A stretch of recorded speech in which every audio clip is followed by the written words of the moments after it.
This video is going to be on adding items. It continues off the departments, categories, and vendors video from earlier, so we're working with the same nearly blank database. If we go into Store after logging in and then Items, we will find the item maintenance screen. Right now we're only going to have the 3 system items in here because this is, again, a blank database. Um, These items can't be modified or anything. They're there for system functions.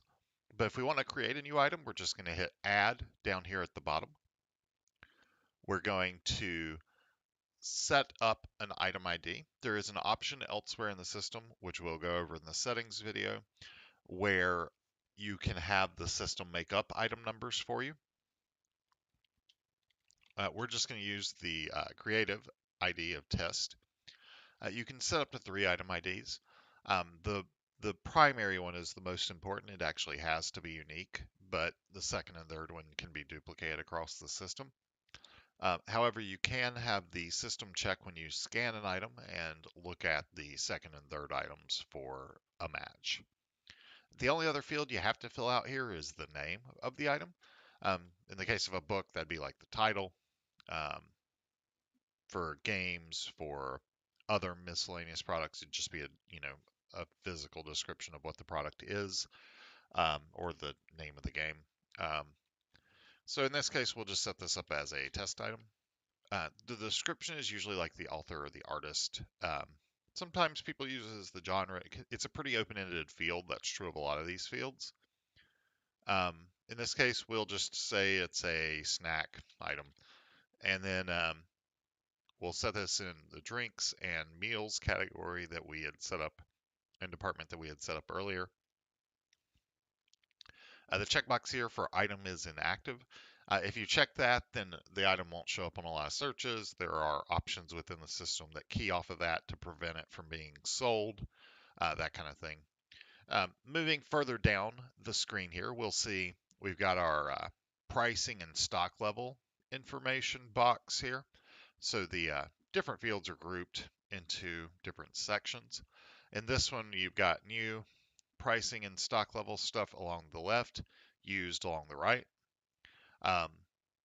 So new and used in stock, that's just how many copies you have. Stock is tracked separately for new and used.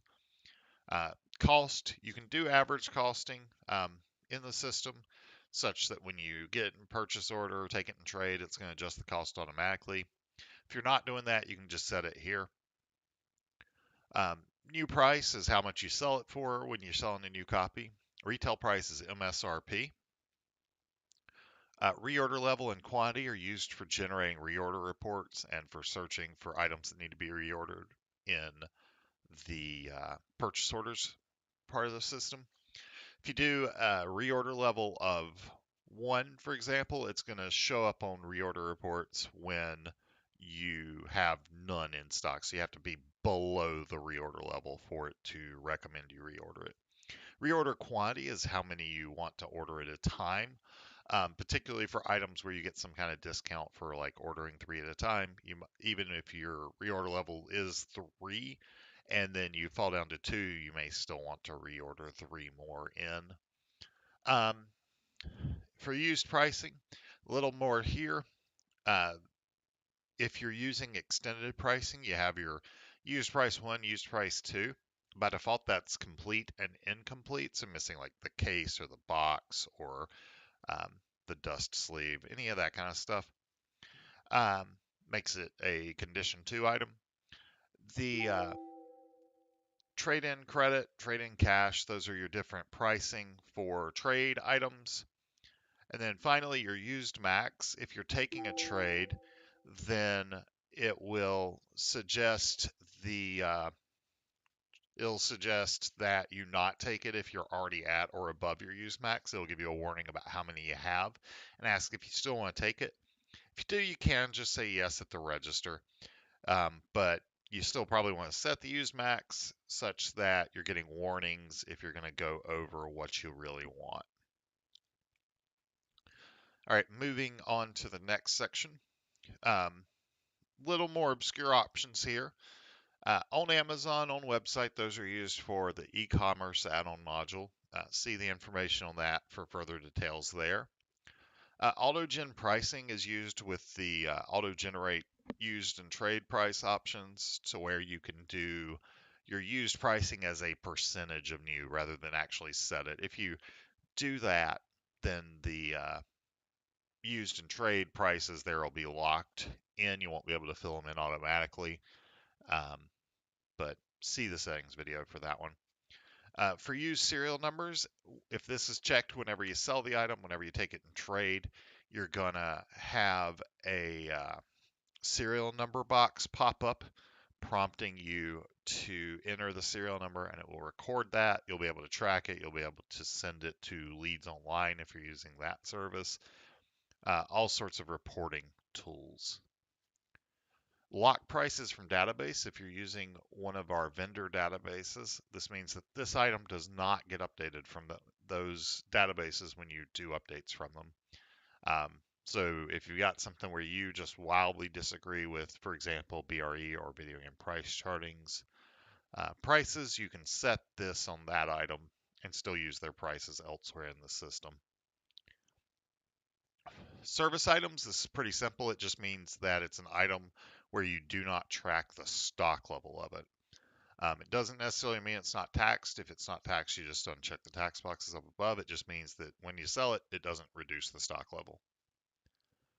Um, Add-on items we'll get into a little later in another video. Pre-order items, minimum age, discount card, those are all specific to other features.